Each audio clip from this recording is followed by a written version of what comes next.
Today I'm going to show you exactly how to choose the best exercises for you specifically. In this video, you're going to learn how to individualize every single workout you go through by learning what the best exercises are for your body, your goals, and your fitness experience level. Remember, if you like this channel, if you like these videos, hit the like button, leave me a comment if you have any questions about anything whatsoever, and make sure you hit the subscribe button. Let's get into the video.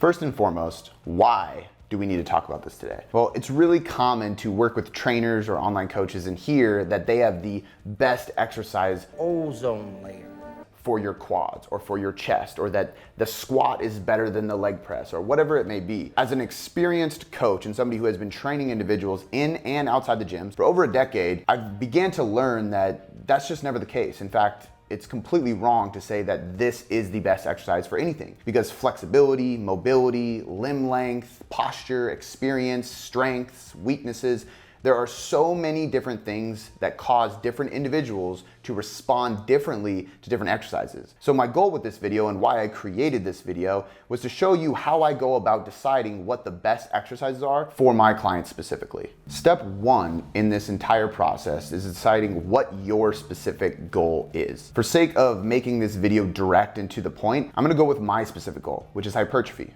I'm mainly trained to build muscle and achieve a body composition that is aesthetic and that I am striving to accomplish. But many times, hypertrophy and strength are kind of like sister goals, right? We can kind of pair those together. So it's gonna be equal to both of those often. However, we can also consider longevity, movement quality, sport-specific training, things like that, and use the exact same system I'm gonna go over for those specific things. But again, for this specific video, we're mainly gonna be talking about muscle growth or body composition changes. Step two is picking goal-specific movement patterns. So now that we have our goal at hand, which is gonna be muscle growth or hypertrophy, we know that we have to start associating that specific goal with specific movement patterns.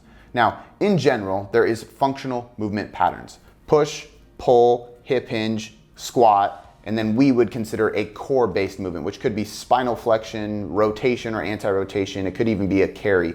So most of the time, we're just gonna focus on things outside of our core and our abs, and we're gonna go with push, pull, hip, knee, core. Like that's kind of how the fast way I go about it. But we could also say press and pull versus push and row. So there is horizontal pushing and pulling, there is vertical pushing and pulling. And because of this, we have all these multifaceted movement patterns. But from there, we need to decide what way to structure those movement patterns for the goal at hand. So yes, everybody should be doing a hip hinge, but somebody who is focused on strength may be doing a conventional or sumo deadlift from the floor. Somebody who is focused on hypertrophy may be doing a hip thrust for glute hypertrophy, or an RDL, a Romanian deadlift, for hamstring hypertrophy. Both of these, all of these exercises are hip hinges. A squat and a leg press, a hack squat, a split squat, a lunge, these are all squatting patterns. So we need to understand the way the mechanics of the body move, and then we can start associating these movement patterns with different exercises, deciding which specific exercises fall into which category of the specific goal. Again, in this case, hypertrophy. So for the example of the deadlift, once again,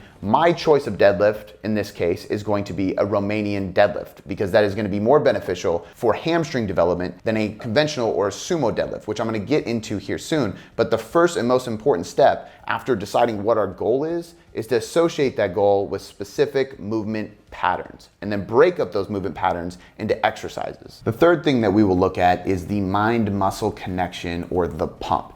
Now the pump, and typically the mind-muscle connection, is specifically catered or geared towards or discussed when we consider hypertrophy versus strength. However, I think it can be used in both applications. For example, if you have a bench press that is failing to lock out, if your weak point in the bench press is the lockout of the movement, it's most likely because you have bad or weak triceps. If you have weak triceps, you need to implement bodybuilding techniques like tricep pushdowns and isolation movements for your triceps, because you want to strengthen the extension of your elbow. Well, in order to do this, we should probably have a good mind-muscle connection with our triceps. If you're going over to the cable machine and doing tricep pushdowns and all you can feel is your traps, as you shrug and try to push the weight down, you're not gonna get much development of your triceps, and then your bench isn't gonna improve, and therefore your strength on the compound lift will not improve either. And in the same token, if you are targeting hypertrophy of the triceps, or any muscle for that matter, you should be connected to the muscle. So although the pump isn't the only thing that leads to hypertrophy,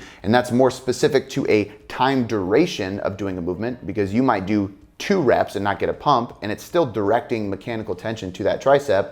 However, when you increase the pump or the mind-muscle connection, it's just simply a signal that allows us to realize we are targeting the right muscle. So now that we have our goal, and then we have a movement pattern that we know we need to perform on a regular basis, and we break that movement pattern into exercise selections, we can choose the exercises within that movement pattern that are going to give us the best mind-muscle connection, simply so that we know we are targeting the right muscle group and not doing a bunch of junk volume, which is going through reps and not targeting the right thing that we are intending to target. Number 4 is gonna be site-specific muscle soreness. So this kind of carries on with the mind-muscle connection or the direct targeted muscle conversation that we just had in the last point.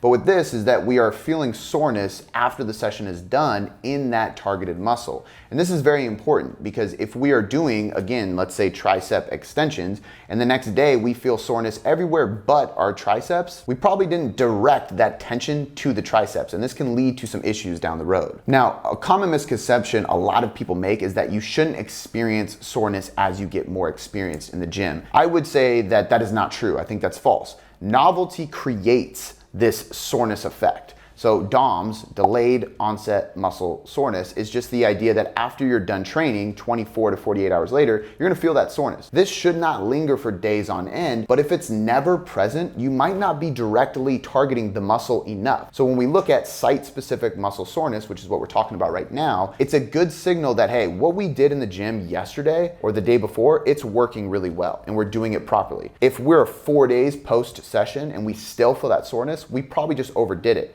However, what we're focusing on right now is that that soreness is directed in the right muscle group. So if we did bench press and all we feel days later is our front delts, our anterior deltoid, you're probably placing too much stress on that deltoid by letting your shoulders glide forward instead of retracting them and keeping the tension on your chest and your triceps where it should be the entire duration of the bench press. A few other examples of this is when that site-specific muscle soreness goes into joints or areas that could present issues when you have too much muscle soreness. For example, a high bar back squat is a great exercise to develop your quads. It's a great exercise for strength, but we know it as a bodybuilding movement. Closer stance, heels elevated, big quad stretch. It's a great movement to build and develop your quads. However, if every time you do squats in that fashion, the only way you can direct that tension and get enough stimulus is if you go heavy, but every time you go heavy, all you feel is your lower back, and then you feel it for days on end, which is gonna prevent you from creating enough volume or using enough volume to create the stimulus you want. This is an issue. And again, that soreness in an indirect place, being your low back, could not only lead to injury, but it's also telling us that we're not directing the stimulus to the right place. Another good example is the overhead press, another great movement for building muscle. However, if I had squats or deadlifts on Monday and I had overhead press on Tuesday and I was doing a standing overhead press, which does require some spinal extension to get the bar over my chin, I might be placing too much extra stress after the leg day on my spinal erectors. Now, my lower back is flaring up and that's stopping me from overhead pressing. So if we wanna keep that site-specific muscle soreness in the right place, which in this case would be the deltoids, maybe I go to a seated dumbbell press, where I don't have to manipulate the posture of my back in order to get the dumbbells overhead, and I can have the support of a seat behind me. And when we start going through all of these things I'm discussing, especially this site-specific muscle soreness, I can have signals that last for the few days after a session to tell me which exercises are being the most effective for my physique. Number 5 is progression potential. All we're looking for here is pretty simple. You should be able to progress. We're just looking for a possible progression that can be made. In an ideal situation, it should almost be guaranteed. So if you're repeatedly doing an exercise that you cannot progress with, you should probably recycle that exercise.